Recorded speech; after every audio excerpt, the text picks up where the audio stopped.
There are pains that destroy. And there are pains that addict. Sofia Anderson never imagined that first touch would change everything.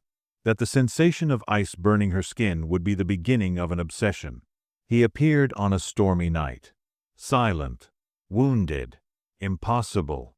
And when his fingers touched hers for the first time, she felt something that shouldn't exist. Cold that burns. Pain that soothes. Agony that becomes necessary. This is the story of Sofia and Elias, and the most dangerous addiction of all, the addiction to feeling. Oslo, November 2004. The Aurora Clinic closes at 9 o'clock at night. But Sofia Anderson always stays later.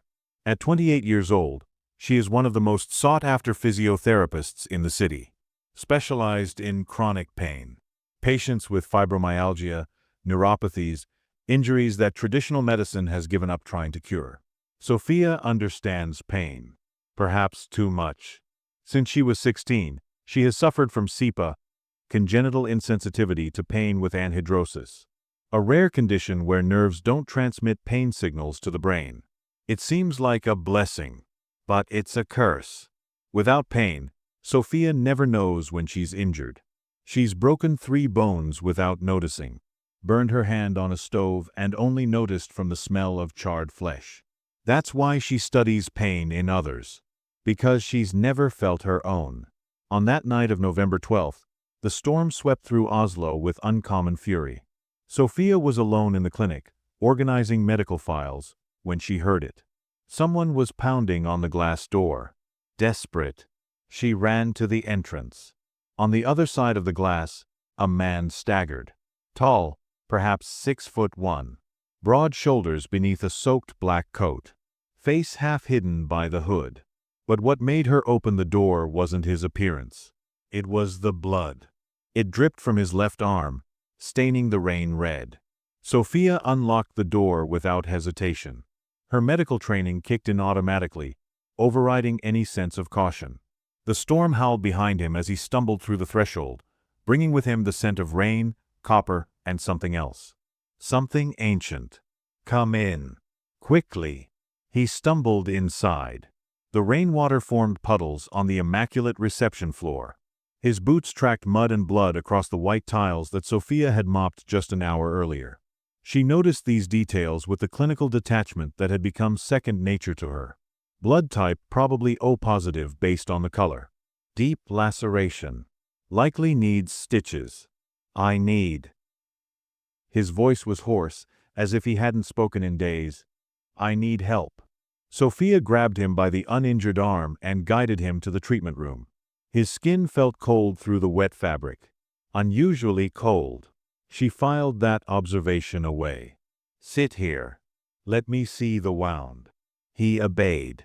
Sofia turned on the bright lights. That's when she saw him for the first time. Really saw him. The hood had fallen back. His face. Beautiful wasn't the right word. It was disturbing. Too angular. Too pale. Eyes so dark they seemed to have no pupil at all. In the harsh fluorescent light of the clinic, his skin appeared almost translucent, with faint blue veins visible at his temples. And something more. Something she couldn't identify. He seemed old, like a sculpture someone forgot to age. There was a quality to his stillness that suggested centuries rather than years. He sat with perfect posture, hands resting on his knees, watching her with an intensity that made her uncomfortable. What's your name? Sofia asked, already cutting away the bloodied sleeve. The fabric was expensive, she noted. Hand-tailored. Old-fashioned in its construction. Elias. A pause. Elias Bjornsted. The accent was strange. Norwegian, yes, but with something more. Old Norse, perhaps. Or older still. The way he pronounced certain syllables belonged to a different era of the language entirely. Sofia exposed the wound. It was deep. 3 parallel cuts on the forearm, like claws. But not like any claw marks she'd seen before. The edges were too clean, too precise. Almost surgical in their uniformity. This needs stitches. And a hospital. No. The answer was immediate. Firm. Brooking no argument. No hospitals. Sofia sighed. She'd heard this before. Illegal immigrants, fugitives, people with fear. People who couldn't afford questions. She'd learned not to push too hard. All right. I'll disinfect it and do a compression bandage. But it's going to hurt. She reached for the betadine solution, the familiar amber bottle that had treated thousands of wounds in this very room. It won't hurt, he said, with an odd certainty. Sofia frowned but didn't argue. She'd had patients in shock before, disconnected from their pain by adrenaline or trauma. She'd give him 5 minutes before reality set in. Sofia soaked gauze in betadine and began cleaning the wound. The sharp antiseptic smell filled the small treatment room. Elias didn't move. Not a tremor. Not a muscle contraction. She watched his face carefully, looking for the telltale signs of suppressed pain. The tightening around the eyes, the clenched jaw, the whitening of knuckles. Nothing. You have a high tolerance for pain, she commented, probing the wound edges. They should have made him flinch. They didn't. I have a high tolerance for many things, he responded, and there was something dark in that tone. Something that spoke of experiences Sofia couldn't imagine. Sofia cleaned the blood away. The wound was strange. The edges didn't bleed like they should. The blood was darker, almost purple. Venous blood, but wrong somehow. Too thick. Too slow. What attacked you? A dog. An obvious lie. Dogs don't do this. She gestured to the precise parallel marks. This one did. Sofia didn't insist. In her years working with difficult patients, she'd learned that pushing rarely yielded truth. She finished the cleaning and reached for the bandage roll. It was when she wrapped his arm that it happened. Her fingers brushed against his skin. And Sofia felt. For the first time in 28 years of life, Sofia Anderson felt pain. But it wasn't common pain. It was cold. Extreme cold. Like plunging her hand into liquid nitrogen. Her nerve endings, dormant for so long, screamed awake with the sensation. But at the same time, it burned. It blazed like embers pressed against flesh. The contradiction was impossible. Her brain couldn't process it. Cold and fire simultaneously. Agony and pleasure wrapped together in a sensation so intense it took her breath away. Impossible. Sofia recoiled, gasping. Her heart hammered in her chest. Sweat broke out on her forehead despite the chill running through her veins. What? Elias looked at her. And in those black eyes, she saw recognition, understanding, and something that looked almost like regret. You felt it. It wasn't a question. How? Sofia looked at her own hand. Intact. No marks. No burns. No frostbite. But the sensation persisted. Tingling. Cold-hot. Pain-pleasure. Every nerve in her hand was alive in a way they'd never been before. You have SIPA, Elias said. Congenital insensitivity to pain. Sofia took another step back, her hip bumping against the medical supply cabinet. Bottles rattled. How do you know that? He didn't answer. Instead he stood, his arm already bandaged. He moved with a fluid grace that didn't match his injury. No favoring of the wounded limb. No stiffness. Just smooth, inhuman ease. Thank you, Dr. Anderson. I didn't tell you my name. A half smile. Bad. Ancient. The expression of someone who'd smiled the same sad smile 1,000 times before. I know many things. And then he did something Sofia would never forget. He raised his hand. Slowly. Deliberately. And touched her face. The pain returned. More intense. Deeper. It spread from the point of contact across her cheekbone, down her neck, through her chest. A wave of sensation so overwhelming she thought she might drown in it. Cold burning. Burning freezing. And along with the pain, a wave of something more. Relief. as if the absence of pain for 28 years had created a void inside her, and this touch filled it. For the first time in her life, Sofia felt complete, whole, real. She closed her eyes. Tears leaked from beneath her lids. She wasn't sure if they were tears of pain or joy. Maybe both. When she opened her eyes, he was already at the door. "Don't look for me," Elias said. "For your own good." And he disappeared into the storm. Sofia stood there, frozen, her hand on her own face, right where he'd touched her. The sensation was fading, slowly, like the tide retreating from a shore. The cold heat ebbed away, degree by degree, until only a ghost of it remained. A memory of feeling. She looked at the palm of her hand. Nothing. Normal skin. Normal temperature. But the memory. For the first time in her life, Sofia Anderson understood what her patients described. The acute pain. The chronic pain. The phantom pain. The pain that wakes you at 3 a.m. and won't let you sleep. The pain that colors every moment of your existence. And there was something more. Something that scared her to recognize. She wanted to feel it again. The realization hit her like a physical blow. She wanted more. Needed more. The absence of the sensation was somehow worse than never having felt it at all. Sofia walked to the mirror hanging on the treatment room wall. Her face looked the same. Same brown eyes, same blonde hair pulled back in a practical ponytail, same fair skin. But she felt different. Changed on a fundamental level. She pressed her fingers to her cheek, trying to recreate the sensation. Nothing. Just pressure. Just her own familiar numbness.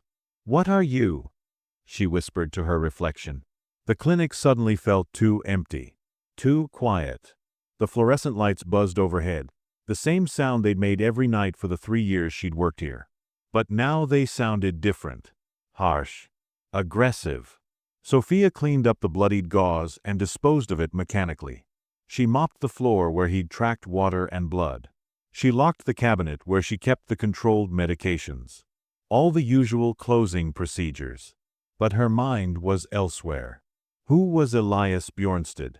How did he know about her condition? Why did his touch bypass every neurological safeguard that had defined her existence? And most importantly, how could she find him again? She tried to tell herself it was medical curiosity. A professional interest in an unprecedented phenomenon. Her SEPA had been studied by specialists since childhood. She'd been poked and prodded by neurologists from London to Boston. They'd all confirmed the same thing. Her pain receptors simply didn't function. But they'd functioned with Elias. Sofia locked the clinic door behind her and stepped out into the rain. It had lessened to a drizzle, the storm moving east toward the fjord. The cobblestone streets of Oslo gleamed wet under the streetlights. She looked left, then right. No sign of him. Of course not. He'd vanished like smoke. But he'd been real. The blood on her floor had been real. The wound she'd bandaged had been real. And the pain, the glorious, terrible, impossible pain, that had been real too. Sofia didn't sleep that night. She sat in her small apartment in Grünerløkka, laptop open, searching. She started with medical databases. Unusual neurological phenomena. Cases where SEPA patients had spontaneously recovered sensation. Experimental treatments. Anything. Nothing. Then she broadened her search. Elias Bjornsted. The name yielded thousands of results, but none that matched the man from the clinic. No social media profiles. No tax records. No passport registrations. In the digital age, his absence was more striking than a presence would have been. She searched historical records next. The Oslo archives. Immigration records. Anything dating back to when? How old had he seemed? 30, 40, ageless? At 4 a.m., she found something. A death record from 1734. Elias Bjornsted, merchant. Died in a fire that destroyed part of old Christiania. But no body had been recovered. Sofia stared at the scan of the handwritten record. The name was the same. the spelling identical. But 1734 was almost 300 years ago. Impossible. Unless. She opened a new search tab. Her fingers hovered over the keyboard. This was insane. Completely insane. But she typed it anyway. Vampire Oslo, Norway. The results were immediate. Hundreds of them. Tourist sites about Dracula tours. Gothic nightclubs. Vampire fiction set in Scandinavia. But then, buried on the 7th page of results, she found something different. An academic article from 1903. Cryptid sightings and folklore of Scandinavian peninsula. Published in an obscure anthropology journal. Most of it was typical folklore. Trolls in the mountains. Draugr in the burial mounds. Standard mythology. Then she reached page 47. The Cold Ones of Norge. Reports from the 18th century describe beings of unusual pallor who walked the night streets. Witnesses claimed their touch was like ice that burns. They were said to feed on human life force through physical contact. Unlike traditional vampire folklore, these entities didn't drink blood. They consumed sensation itself. Sofia read the passage 3 times. They consumed sensation itself. Her hand shook as she reached for her coffee mug. It was cold. She'd forgotten to drink it. Elias had consumed her pain. No, that wasn't right. He'd given her pain. Given her the ability to feel what she'd never felt before. But why? And why her specifically? The article continued. The Cold Ones were said to seek out those who couldn't feel, as if drawn to the void of sensation. The touch created a bond, a dependence. Victims would seek out repeated contact, becoming addicted to the pain-pleasure the creatures provided. Eventually, the victims would waste away, lost in pursuit of ever-stronger sensations. Sofia closed the laptop. This was ridiculous. She was a medical professional, a woman of science. She didn't believe in vampires or cold ones or any supernatural nonsense. But she believed in what she'd felt. And that was enough. In the days that followed, Sofia couldn't stop thinking about him. Elias Bjornstad. She looked for him. Nothing. She looked in medical records. Nothing. She looked in newspapers. Nothing. As if he didn't exist. But he existed. She'd felt him. For the first time, she'd felt. The obsession grew. Sofia began walking the streets of Oslo at night. Gronland, Gammelbyen, Grunnerløkka.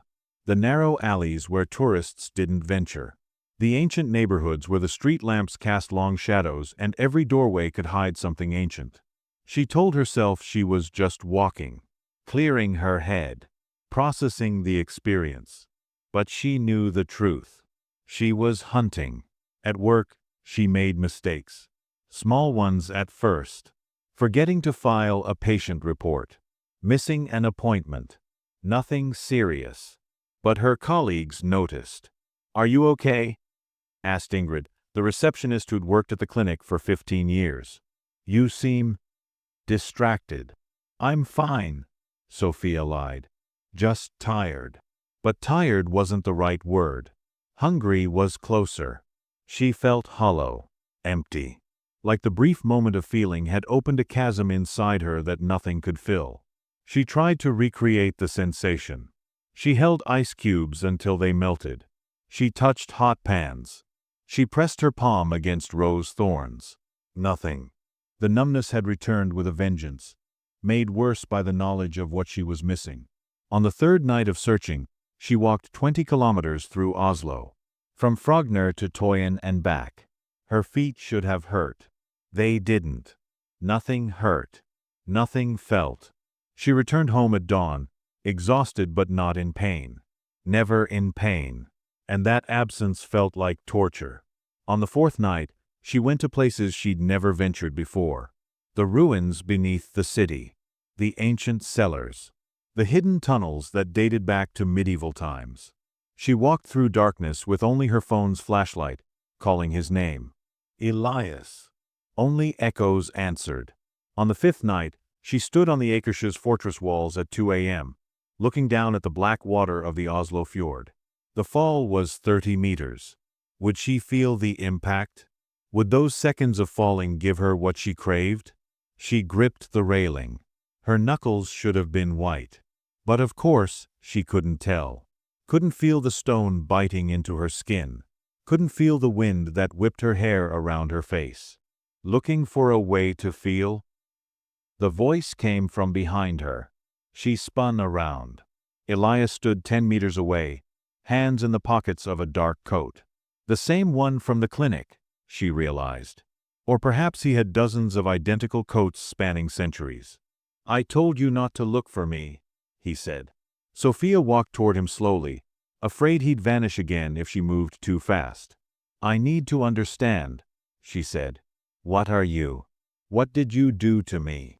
I showed you what you're missing. I shouldn't have." He turned to walk away. "Wait." Sofia ran forward, grabbed his arm. The pain flooded through her again. Sharp, intense, perfect. She gasped, her grip tightening involuntarily. Elias gently extracted his arm from her grasp. The sensation faded immediately. "You see," he said quietly, "it's already begun." "What's begun?" "The addiction." He looked at her with those ancient eyes. "My touch activates the dormant pain receptors in your nervous system.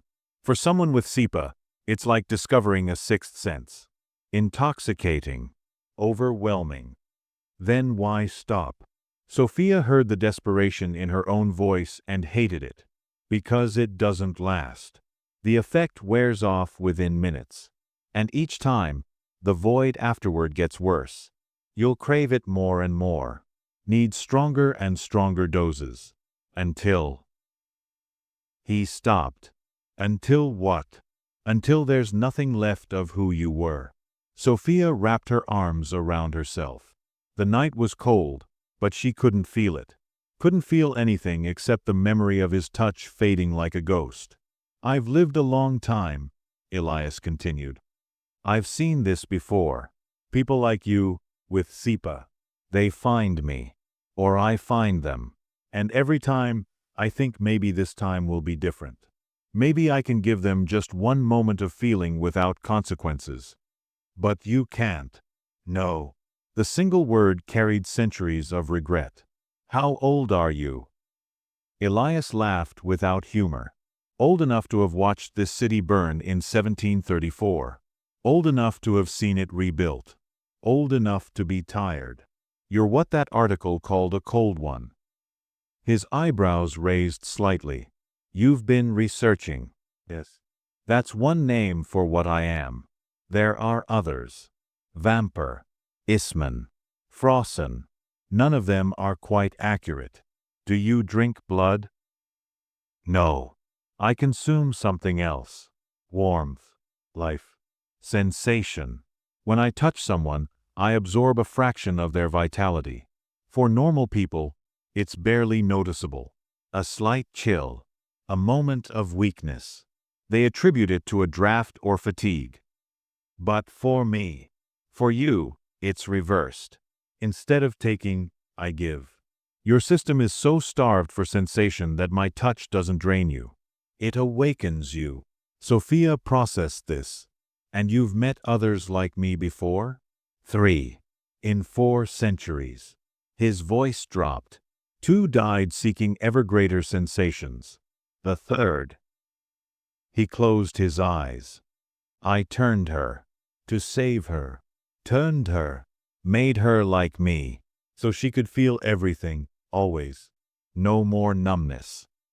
And she's existed for 132 years in agony. Every sensation magnified 1,000-fold. The brush of clothing is torture. A whisper is deafening. She's locked herself away, alone in darkness and silence, because even the moonlight causes pain." Sofia shivered. Or thought she did. It was hard to tell without sensation.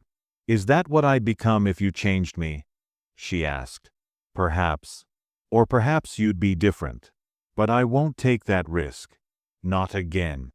He turned to leave. "Touch me," Sofia said. "No. Please." Just once more. I need to feel. That's the addiction talking. I don't care. The words came out as a shout. Do you have any idea what it's like? To live in a body that might as well be stone. I've never felt a hug. Never felt a kiss. Never felt anything. And you gave me one moment of something real. Don't take it away. Elias stopped walking. His shoulders tensed. One more time, Sofia pleaded. Just so I can remember what it's like. Then I'll leave you alone. I promise. It was a lie. They both knew it. But slowly, Elias turned around. He walked back to her. Stopped mere inches away. She could see her reflection in his dark eyes. You won't leave me alone, he said. You'll dream about this. Hunt for me. Become obsessed. It's what always happens. I know. And you still want it? Yes. He raised his hand, placed it against her cheek. Palm cold as winter ice. The pain exploded through her. More intense than before.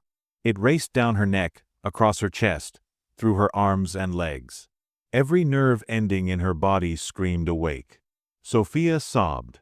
From pain. From relief. From the sheer overwhelming sensation of feeling. And for 10 perfect seconds, she was alive. Then Elias withdrew his hand, and the void returned. Worse than before. So much worse. Sofia fell to her knees on the fortress wall. Silent tears streamed down her face. Tears she couldn't feel. When she looked up, Elias was gone. And the hunger had truly begun.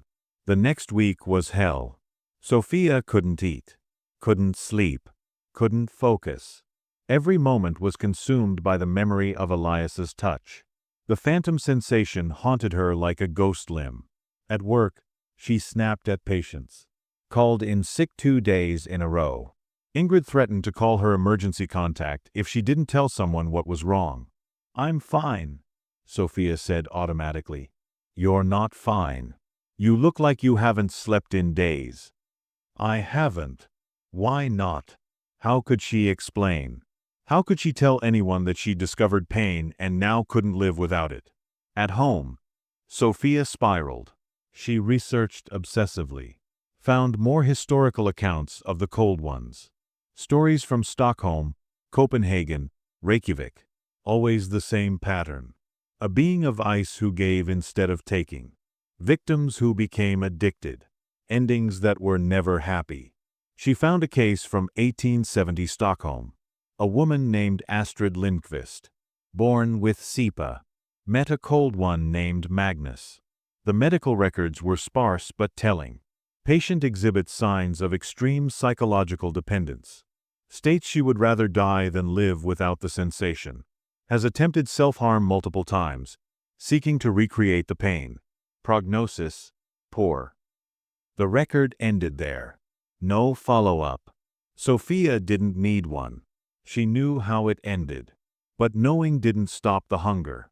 On the 8th day, Sofia did something she'd never done before.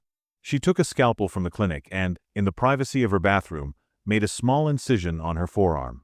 She watched the blood well up. Bright red against pale skin. She knew objectively that this should hurt. Should sting. Should throb. She felt nothing. The disappointment was crushing. She bandaged the wound mechanically and looked at herself in the mirror. Who was she becoming? This wasn't her. She was rational, scientific, in control. But the hunger for Elias's touch was making her irrational, driving her to desperate measures. That night, she went to the places she'd read about in her research. The old crypts beneath the cathedral. The abandoned church at Gronland. The forgotten tunnels under Akersjö's castle. She found nothing but darkness and rats. On the 9th night, she returned to the Akersjö's fortress. Not to look for Elias this time. To look down at the water and wonder if the fall might make her feel something. Anything. Still here. She knew his voice now. Recognized it instantly. Elias stood where he'd stood before, as if the week between hadn't happened. I can't stop thinking about it, Sofia said without turning around. About feeling. It's all I think about now. I know. Make it stop. I can't. Then give me more. She turned to face him. If I'm going to be addicted anyway, at least let me have what I'm addicted to. No. Why not? Because every time I touch you, the bond grows stronger. Your dependence deepens. Eventually, you'll need it just to function. And when I'm not there. He shook his head. Then stay, Sofia said. Be there. For how long? A week? A month? A year? You're mortal, Sofia. You'll age, sicken, die, and I'll remain. It always ends the same way.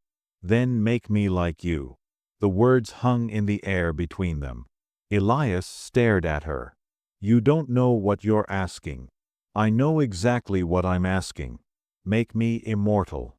Make me feel everything. I don't care about the risks. The woman I turned, Katerina, she begged me for decades to undo it, to end her existence. But I can't. Once changed, it's forever. Do you understand? Forever in sensation so intense it borders on madness. But she feels. She wishes she didn't. Sofia stepped closer.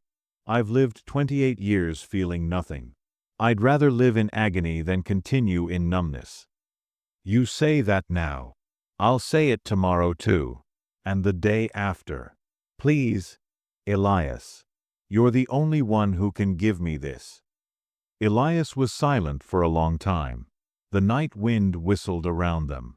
The fjord moved eternal and dark. Finally, he spoke. If I agreed, and I'm not saying I will, there would be conditions. Sofia's heart leaped. Anything. First, you wait 1 month. 30 days. No contact between us. You live your normal life. If after 30 days you still want this, we'll talk again. A month is too long. It's non-negotiable. You need time away from my influence to think clearly. Sofia wanted to argue but forced herself to nod. Fine. What else? Second, you must understand the transformation completely.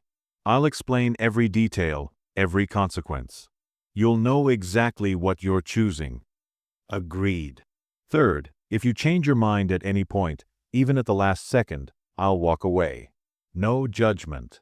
No argument. I won't change my mind. Perhaps. But the option remains. Elias stepped closer. And fourth, if I do this, you'll be bound to me. Not by magic or compulsion, but by nature. A fledgling needs their maker for the first century. You'll be dependent on me in ways you can't imagine. I'm already dependent on you. Not like this. This would be absolute. Total. You'd need my blood to survive the first years. Need my guidance to master the hunger. Need my presence to stay sane in a world of overwhelming sensation. I understand. Do you? His dark eyes bored into hers. A century, Sofia. 100 years bound to me. Are you prepared for that? Sofia met his gaze without flinching. Yes. Elias studied her face as if trying to read her soul. Then we have an agreement. 30 days from now, December 13th, midnight. Meet me at the Nidaros Cathedral in Trondheim. If you come, I'll know you're certain. If you don't, I'll disappear from Norway and you'll never see me again. I'll be there. We'll see. He turned to leave, then paused. One more thing. During these 30 days, you might experience withdrawal symptoms. Anxiety, depression, obsessive thoughts, physical discomfort even though you can't feel it. It will be difficult. I can handle it. That's what Katerina said. He looked back at her one last time. 30 days. Use them wisely. And then he was gone, dissolved into the shadows like smoke. Sofia stood alone on the fortress wall.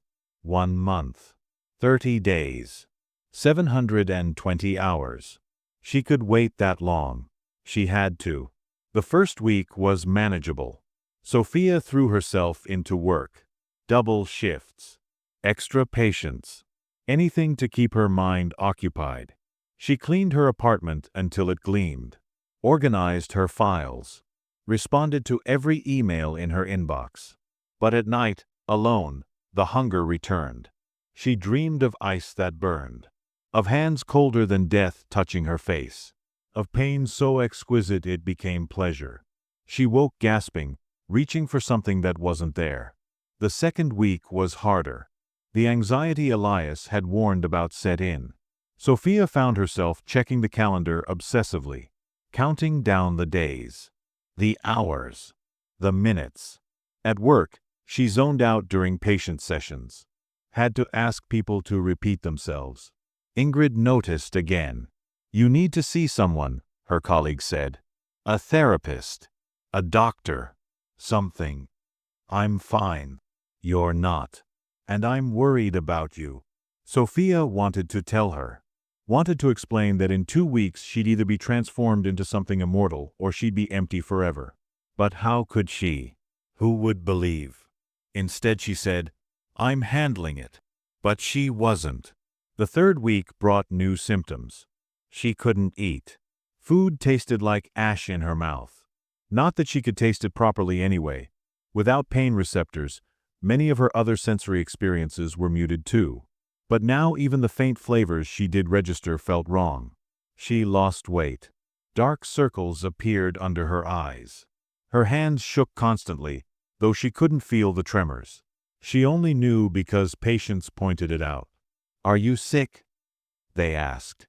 No, Sofia lied. Just tired. But sick was closer to the truth than tired. She was sick with longing. Sick with anticipation.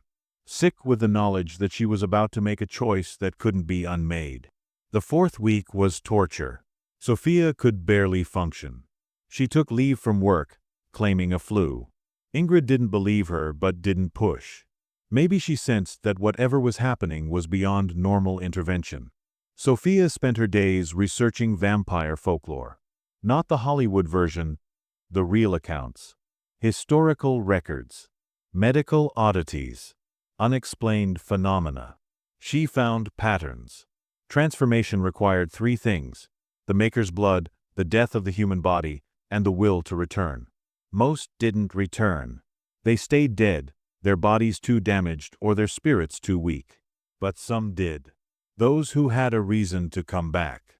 A purpose. A hunger stronger than death itself. Sofia had that hunger. She also found warnings. The newly turned experienced sensory overload for months, sometimes years. Every sound was thunder. Every touch was fire. Every scent was overwhelming. Most couldn't leave their darkened rooms for the first decade. But they felt. That was the key. They felt everything. On the 28th day, Sofia visited her mother. She didn't know if she'd see her again, at least not as herself. Not as human. Her mother lived in a small apartment in Major's Tune. 72 years old, widowed 10 years earlier, still sharp as ever. Sofia. What a surprise. Her mother hugged her. Sofia tried to memorize the pressure, the warmth she couldn't feel but knew was there. You look terrible, dear. Are you eating? Not much, mother. Come, sit. I'll make tea. They sat in the tiny kitchen where Sofia had spent countless childhood afternoons. The same chipped teapot. The same mismatched cups. The same view of the neighboring building's wall. Something's wrong, her mother said. It wasn't a question. Yes. Do you want to talk about it? Sofia looked at her mother. Really looked. The silver hair. The wrinkles earned from decades of smiling. The hands worn from years of working as a seamstress. If I went away, Sofia said carefully, somewhere far, and I couldn't come back, would you be okay? Her mother set down her tea. Are you in trouble? No. Not trouble exactly. Just making a big decision. How big? Life-changing. Her mother reached across the table and took Sofia's hand. The gesture meant nothing physically to Sofia, but emotionally it meant everything. "You've always been different, my child. From the moment you were born and didn't cry. The doctors said it was a defect, this inability to feel pain. But I always thought maybe it was a gift too. You see the world differently. You understand suffering without experiencing it. You help people because you want to, not because you fear their pain. Mother. Whatever decision you're making, I trust you. You're smart. You're kind. You wouldn't choose something unless it was important." Sofia felt tears threatening. She could produce them even if she couldn't feel them fall. "I love you," she said. "I love you too, my child. Always." On the 29th day, Sofia prepared. She wrote letters. One to her mother, to be delivered only if she didn't survive the transformation. One to Ingrid, explaining her resignation from the clinic. One to the handful of friends she'd accumulated over the years. She also wrote a letter to herself, reminding herself why she was doing this, what she hoped to gain, what she was willing to sacrifice. At the end, she wrote, "To feel is to be alive, even if that feeling is pain, even if it costs everything. I choose sensation over numbness. I choose life over existence." She sealed the letter and put it in a drawer. That night, the last night of her humanity, Sofia couldn't sleep. She stood at her window watching Oslo sleep.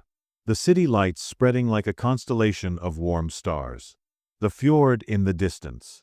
The hills surrounding the city dark and eternal. Tomorrow night, she would either be something new or nothing at all. She was ready. December 13th. Midnight. ***. Sofia arrived at the Nidaros Cathedral in Trondheim 15 minutes early. The massive Gothic structure loomed against the night sky, its elaborate stonework pale in the moonlight. Centuries of history pressed down on the place. She waited at the entrance, heart pounding. Could he hear it? Was he already there, watching from shadows? At exactly midnight, Elias appeared. Not from the street or from inside. He simply materialized from darkness, as if he'd been part of the shadows and chose to become solid. "You came," he said. "I told you I would. Many say that. Few follow through." He studied her face. "You look terrible." "I feel worse. Or rather, I don't feel anything, which is worse." "Last chance to walk away, Sofia." "No. You understand what you're choosing? An eternity of overwhelming sensation. No peace. No quiet. Always feeling everything at maximum intensity. Yes. You understand you'll be bound to me? Dependent on me? 4 decades at minimum. Yes. You understand there's no reversal? If we do this, you can never be human again." "I understand everything." Sofia stepped closer. "I've had 30 days to think about nothing else. I've researched. I've prepared. I've said my goodbyes. I'm ready."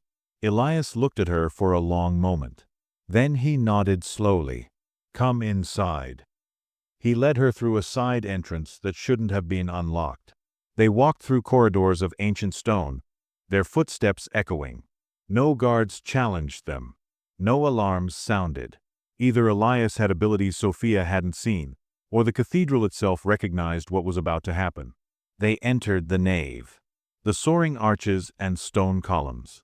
Moonlight painted everything silver and black through the stained glass windows. "Here," Elias said. "This is where it happens." Sofia looked around. "Why here?" "Because this place has seen transformations before. Not like this, but spiritual ones. It's fitting." He removed his coat and rolled up his sleeve. "I need to explain the process." "All right. First, you drink my blood. Not much. Just enough to establish the connection. Then you die." Sofia swallowed. "You kill me."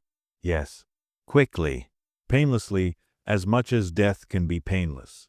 Your human body must die completely. Heart stops. Brain activity ceases. You'll be clinically dead for approximately 3 minutes. And then the blood I gave you awakens. It reanimates your cells, but changed. You'll draw breath again, but not because you need air, because the habit is too deeply ingrained. Your heart will beat again, but not to move blood, to maintain the illusion of humanity. And you'll feel everything, more than everything. For the first hours, you'll experience sensory overload so intense you'll wish you were truly dead. I'll need to restrain you so you don't harm yourself. Eventually, perhaps in days or weeks, you'll learn to filter the sensations, to exist with them rather than be overwhelmed by them. And if I don't come back, if I stay dead, then I bury you here, beneath the stones, where at least you'll rest in a beautiful place. Sofia considered this. Death was a possibility she'd accepted, but hearing it stated so plainly made it real. What are the odds? 50-50. Maybe slightly better for you because your drive is so strong. The hunger to feel gives you a reason to return. Those are good odds. Are they? Elias shook his head.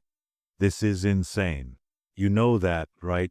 You're gambling your life for a chance at sensation. I'm gambling my existence for a chance at life. There's a difference. He looked at her with something that might have been respect. Or pity. Hard to tell. All right then. Last chance. Walk away now and I'll help you forget. I can do that. Make you forget you ever met me. You'll return to your life with no memory of this madness. No. I thought not. He stepped closer. Are you ready? Yes. Then drink. Elias raised his wrist to his mouth. His teeth, and Sofia saw them now, the fangs that marked him as other, pierced his own flesh. Dark blood welled up, almost black in the moonlight. He held his wrist out to her. Drink, Sofia, and choose. Sofia took his wrist in both hands. The skin was cold under her fingers, cold as always. She could see the blood pulsing from the wound, thick and dark. She hesitated for only a moment. Then she pressed her mouth to his wrist and drank.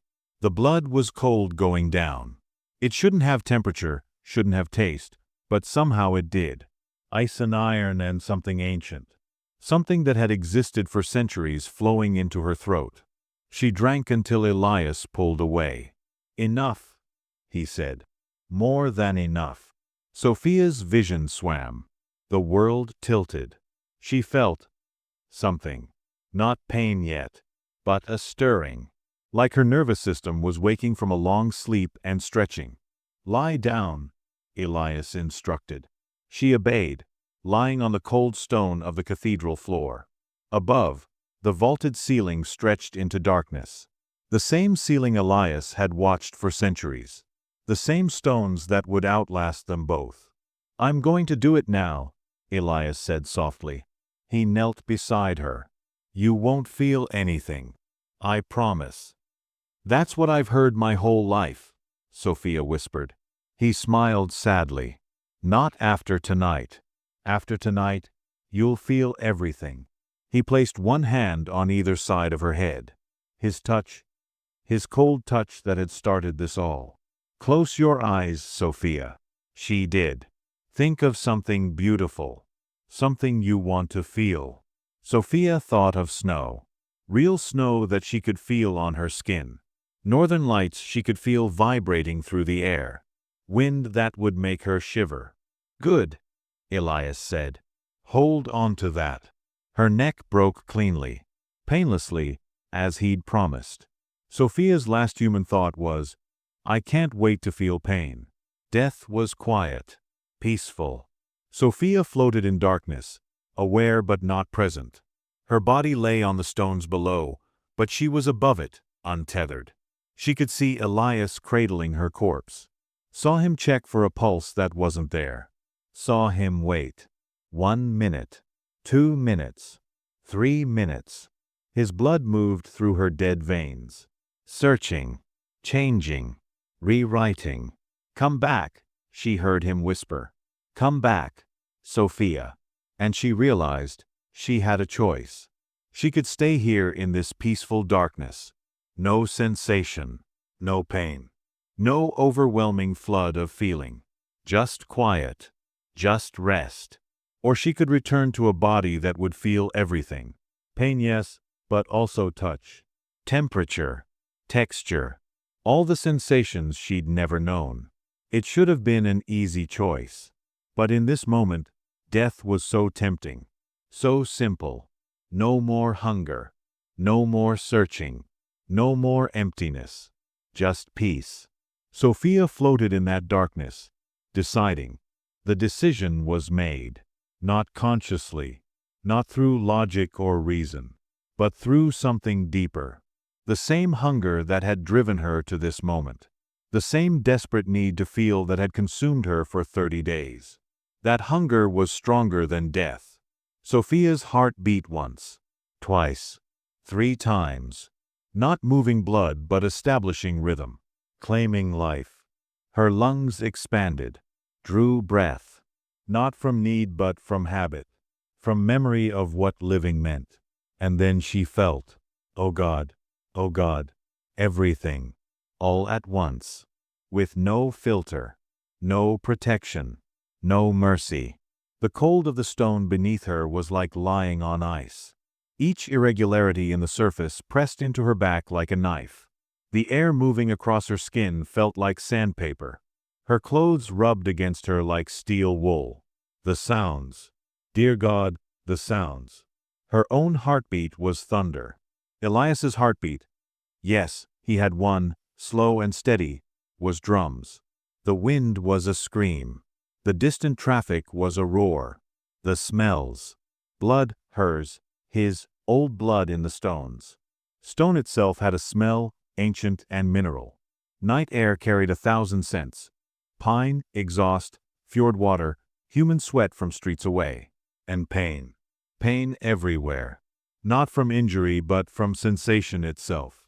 Her nervous system, dormant for 28 years, was on fire with input.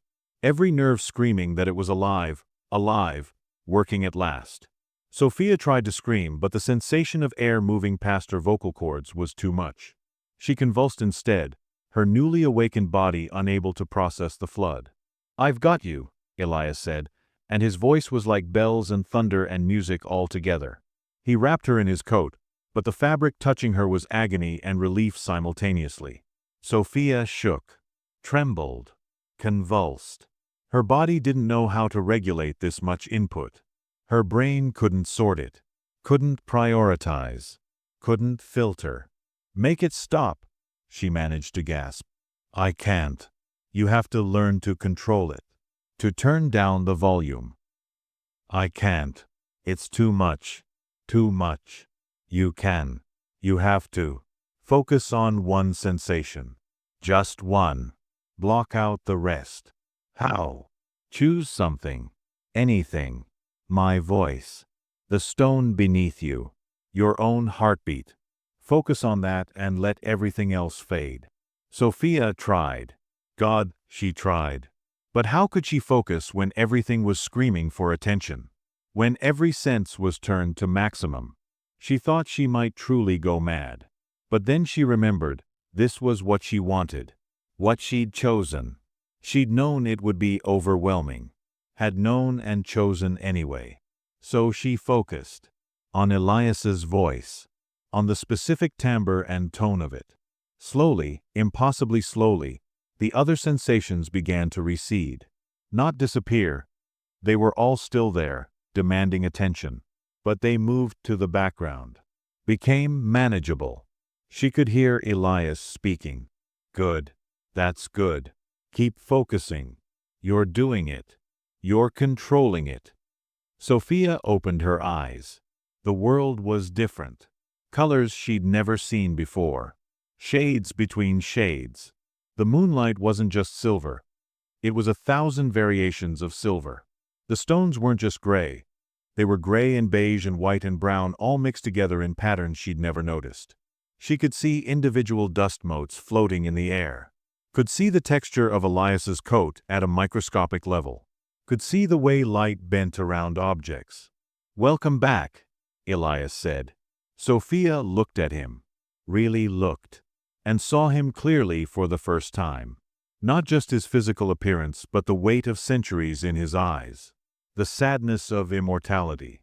The loneliness of outliving everyone he'd ever cared about. "How do you live with this?" she whispered. "You learn. Over decades. Centuries. You learn to filter. To prioritize. To exist with the volume turned down. Does it ever get easier? Yes. And no. You'll adjust. But you'll never not feel. That's the price." Sofia sat up slowly. Every movement was a symphony of sensation. Her muscles contracting and releasing. Her joints moving. Her clothes shifting against her skin. She looked at her hands. They looked the same but felt entirely different. She could feel the blood moving through them. Feel each individual heartbeat pulsing in her fingertips. She touched her own face. Felt the contours of her cheekbones. The softness of her skin.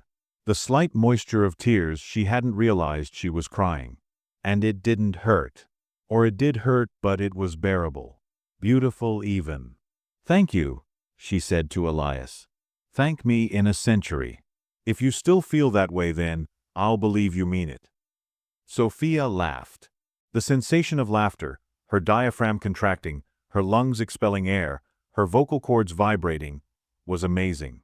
She laughed harder, not because anything was funny, but because she could feel herself laughing. Elias smiled. A real smile. The first one she'd seen from him. "Come on," he said. "Let's get you home. You need to learn to exist in the world before the sun rises." "The sun. Will it kill you?" "Oh.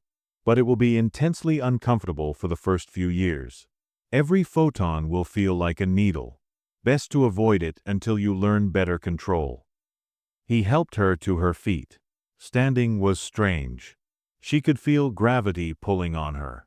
Could feel the weight of her own body.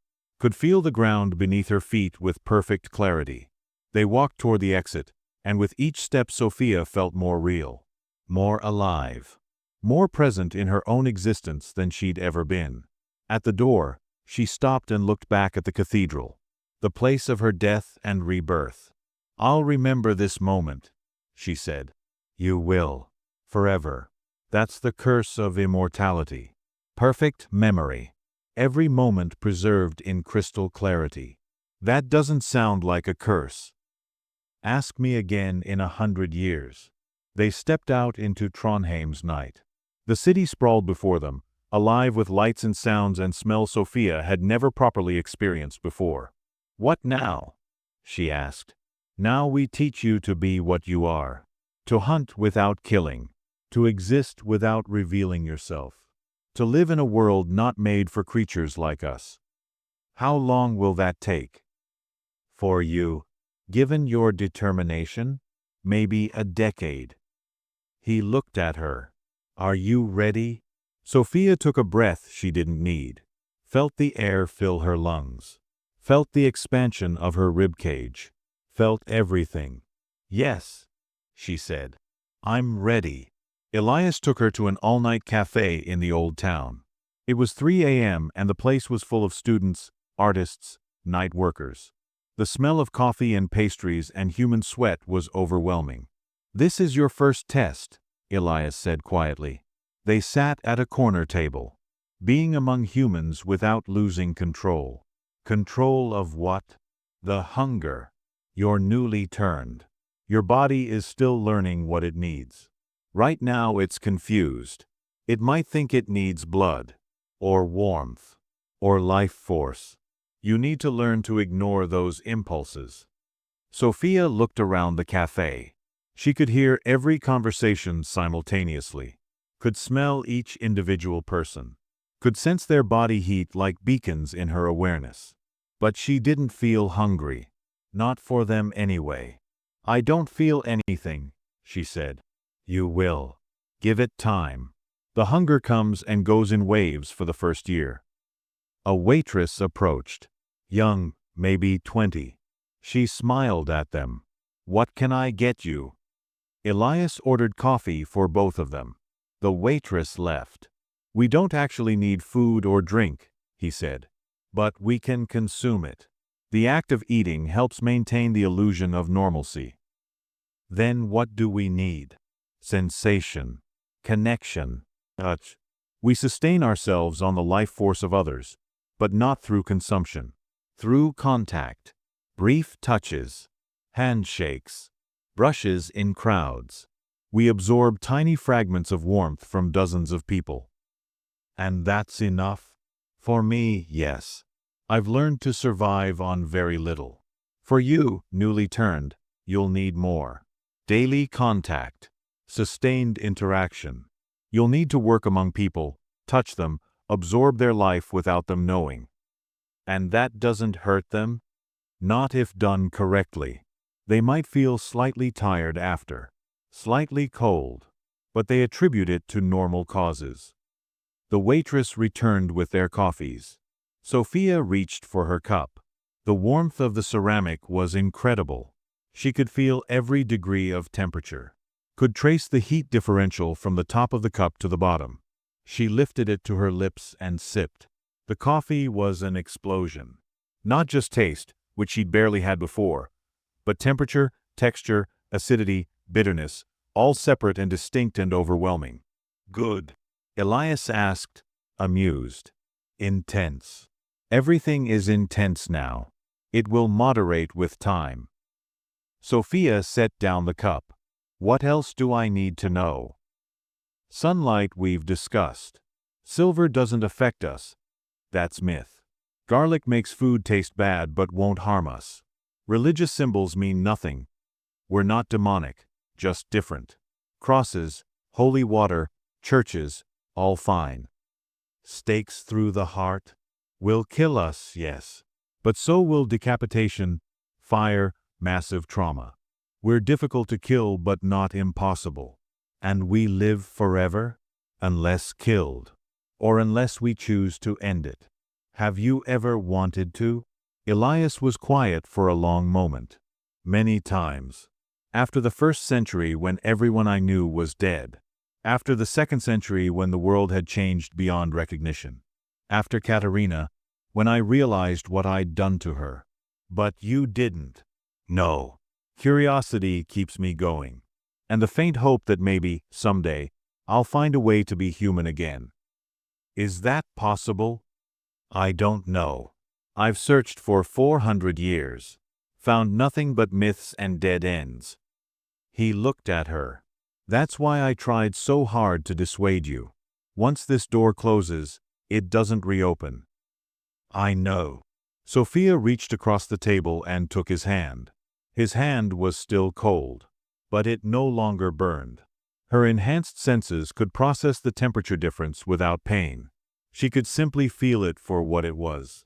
"Thank you," she said, "for giving me this. Thank me in a century." "I will." They left the cafe as dawn approached. The sky lightened from black to deep blue to pale gold. "We need to get you inside," Elias said. "The sun won't kill you, but it will hurt." They returned to his apartment in the city center, the one he'd lived in for decades. Inside, Elias pulled heavy curtains across all the windows. The apartment plunged into comfortable darkness. "You'll stay here," he said, "until you learn to manage the daylight." "How long?" "Weeks. Maybe months.